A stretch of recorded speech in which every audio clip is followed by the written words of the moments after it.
Part of my time at George Brown was when Bengt Jorgen came in as a resident choreographer into the program and worked with the performance ensemble that I was a part of.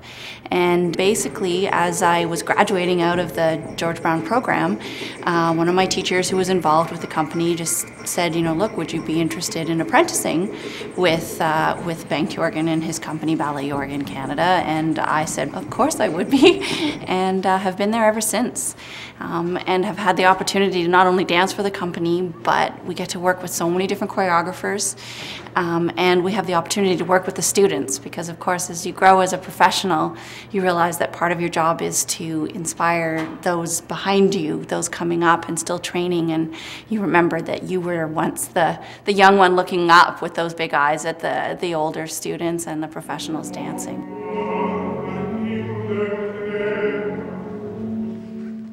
The first piece, Swedish Songs, that I dance a duet with Preston. So the two of us, it's a very interesting pas de deux, and it was one that was created a long time ago. One of the very first that I actually danced with this company, and in fact originally danced it with the director, Bengt Jorgen, and the two of us danced it together. And it's an interesting pas de deux because it's a mutual relationship between the male and the female where we partner each other very equally.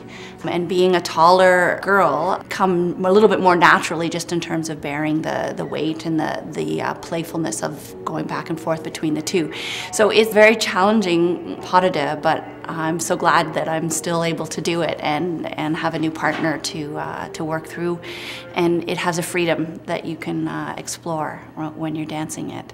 The last piece, Robert Desrosiers' Rendezvous, is an incredibly physical dance piece, and you go out there and you give it everything that you've got and you just dance, and the music and the lighting and the energy that comes from the other dancers as you're moving around on the stage and slotting in and slotting out, it's a high. Your adrenaline just goes, and then you get off the stage and you just like can't believe that it all just happened.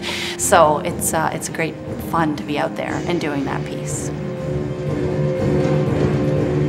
I've been dancing since I was like 3 or 4 years old, and it was, so much of it was a question of I couldn't stop. I could never stop. There's that part of you that has no choice. You have no choice. If you want to dance and it's in you, you have to do it. And it's a matter of finding the way to make it happen. And you know, that's really what it was all about. And you just keep going and you keep doing it.